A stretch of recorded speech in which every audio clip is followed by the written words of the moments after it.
era. Who has a question? Lynn. Lynn. Yes, thank you. Since you just mentioned Gilgamesh, and we were having some conversations about various other people who ascended, characters who ascended, could you explain for us the role of Lucifer in the grander story? The role of Lucifer. Well, it's a confusing role. Years ago we said, well, we can tell you a bit about Uncle Lou there, and ooh, did we push buttons with people. Oh, goodness gracious. That was 20 years ago. And people, like volcanic, they went off. But you're good. It's 20 years later, too.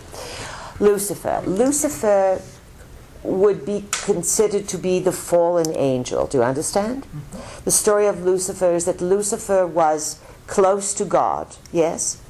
And that Lucifer disobeyed God.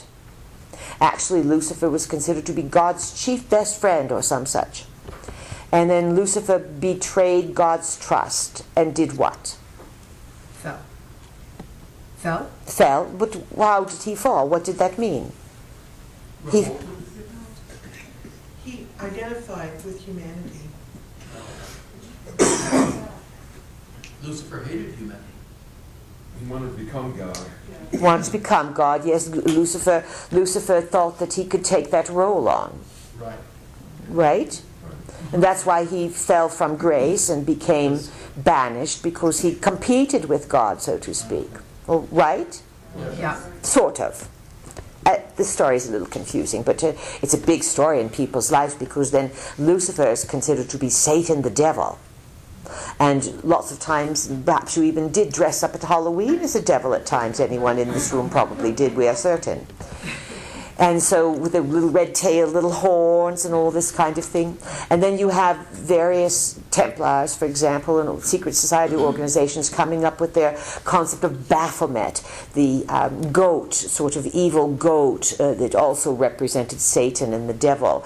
And the Templars were accused of being Satan worshippers and things of this nature. And one of the most heinous things they were accused of was urinating on the cross or something like this. The story has nothing solid about it. It's got a little whispering here, a little whispering there. But it basically says to you that there's a big God up there, and that if you disobey that God, then you are like Lucifer. And because Lucifer wanted to challenge God and disobey, Lucifer was then cast out and fell and cast into hell. Wow, what a story to control the people. Do you understand? Yes. Now here's a story. In the Bible, again in the Bible, Genesis and the early books parallel the story of the stories that are found in the Enuma Elish, one of the most ancient books that was revealed to talk about the stories of the Anunnaki. From their point of view, you have a father god, Anu. And there is Mrs. God. We believe she is Ana. And they have but Anu, he's not loyal to one Mrs. God. He has a few misses. So it starts right there, you see? And he has kids by each missus. So is he polygamous? Is he a Mormon, so to speak? It gets out there. Then, or Muslim. Muslims have many wives.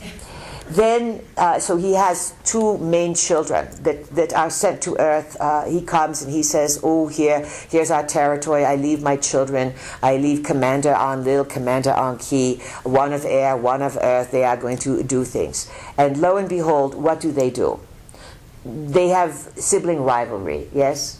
And they play out all sorts of tricks on each other. But at the same time, they're here for a long, long time.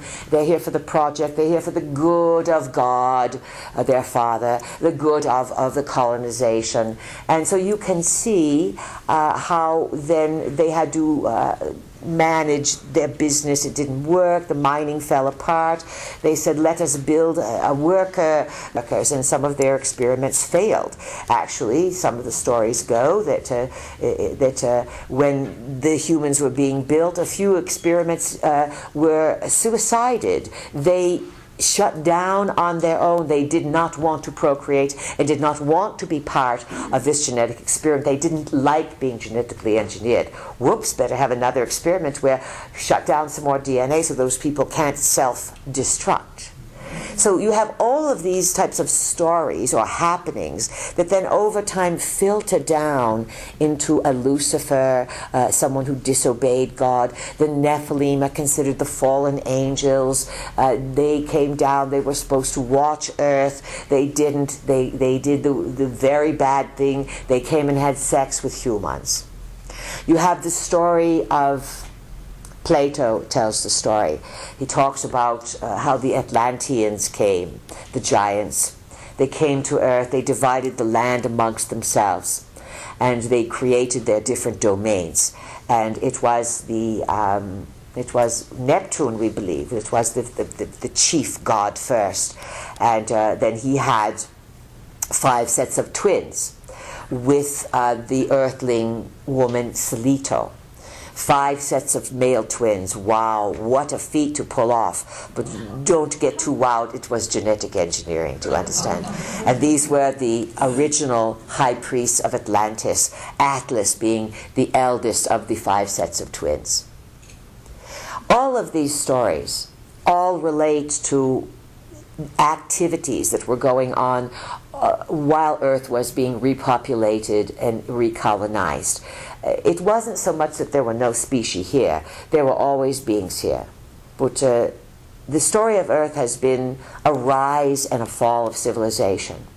And Earth has been subjected to various climatic influences.